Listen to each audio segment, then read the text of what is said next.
Hello, Everstrong family. So this morning when I did my video post, instead of reading out of the book of Romans or the book of Exodus, I actually chose to read a small passage out of the book of Proverbs, chapter 3. And when I did so, I had mentioned that I actually had a heavy laden heart from a dream that I had last night. I figured I'd share that with you today. So for a little bit of backstory for anyone that's new here, I'm what you would refer to as a recovering alcoholic. I never went to AA, and I don't personally believe I've ever been chemically dependent on anything. However, my lifestyle showed the opposite, consuming extremely large quantities of alcohol in no time flat.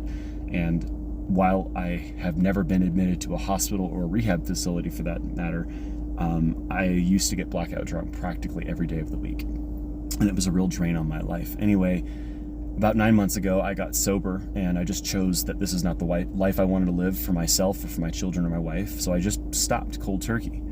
And last night, I had a dream. I had a dream that I was offered a small amount of wine, which I happen to love red wine. And there was a still small voice in my heart saying, "You shouldn't, don't do it, don't give in." And I took it saying, "What's one drink?" Well, literally as though you just press the skip button on your screen here, I then flashed forward in my dream to being surrounded by empty bottles of wine, and I was completely plastered drunk, to the point where when I woke up, I felt hungover. My stomach hurt, my head was pounding, I was dizzy, I've been hungover many times in my life, and I can tell you it felt exactly like a hangover, as though I'd been drinking all night, specifically wine. Anyway, the reason why I bring that up is because today's verse that I'm going to read to you is from the book of Romans, chapter 6, verses 12 and 13 and 14. Do not let sin control the way you live. Do not give in to sinful desires. Do not let any part of your body become an instrument of evil to serve sin. Instead, give yourselves completely to God, for you were dead, but now you have new life. So use your body as an instrument to do what is right for the glory of God.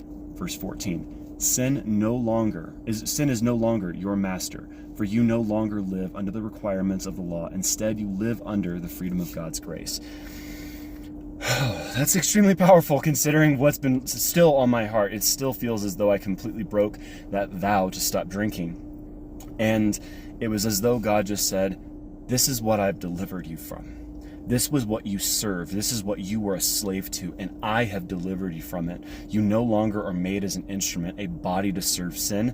I have redeemed you from the alcohol addiction, and you are no longer living in that life because of my grace."